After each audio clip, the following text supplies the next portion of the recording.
સમાચાર પાટણથી મળી રહ્યા છે, જ્યાં ઉપરવાસમાંથી સતત પાણીની આવકના કારણે હવે અલગ અલગ જગ્યાએથી પાણી છોડાઈ રહ્યું છે।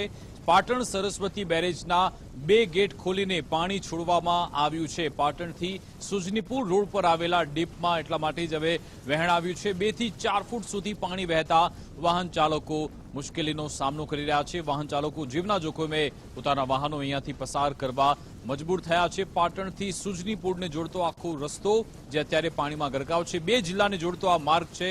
સરસ્વતી તાલુકાના 25 ગામડાને જોડતો માર્ગ અત્યારે જોખમી સાબિત થઈ રહ્યું છે। બીજી બાજુ કિનારે આવેલા 33 ગામોને ખેતી માટે ફાયદો પણ થવાનો છે। પાટણ સરસ્વતી બેરેજના 2 ગેટ ખોલવામાં આવતા આ સ્થિતિ અહીંયા સર્જાયેલી છે।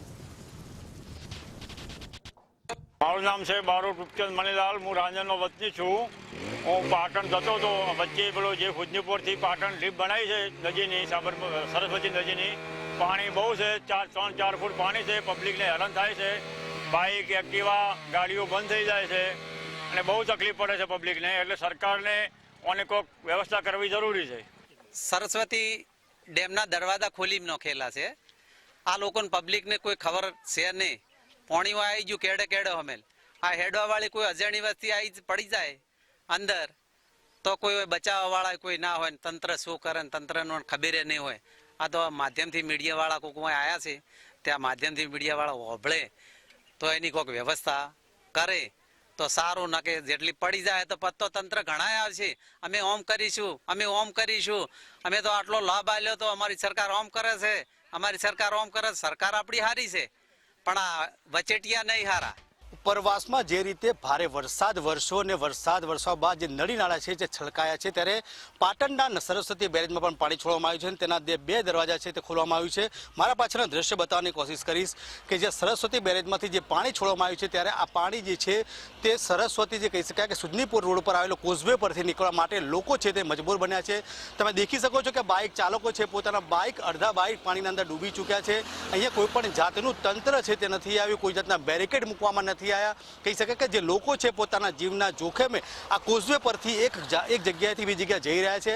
આ જે રસ્તો જે છે તે 50 જેટલા ગામડાને જોડતો જે આ માર્ગ છે, જે સરસ્વતી તાલુકામાં જતા આ માર્ગ છે, તેના કારણે જે આ રસ્તા પર આવેલો જે કોઝવે છે તેના અંદર પાણી 3 ફૂટ જેટલા પાણી ભરાઈ ગયા છે અને પાણી ભરાવાના કારણે ક્યાંક સાધનોવાળા જે લોકો છે, જે બાઇક સવારો છે, તેમના બાઇકો બંધ પડતા હોય છે અને તેના કારણે લોકો છે હાલ મુશ્કેલી વેઠી રહ્યા છે। આ પાણીના કારણે જે અહીંથી નીકળતા રાહદારીઓ છે તે અમુક પોતાના સાધનો મૂકીને બંધ કરીને નીકળવા માટે પણ મજબૂર બન્યા છે।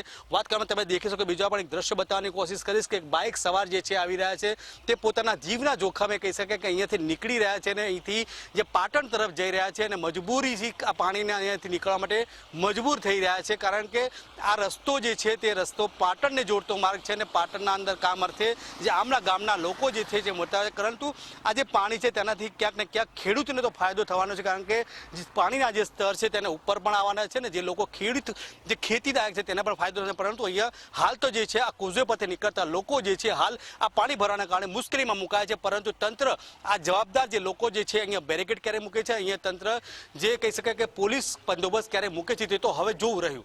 અખ્તર મંસૂરી, ગુજરાત ફર્સ્ટ, પાટણ।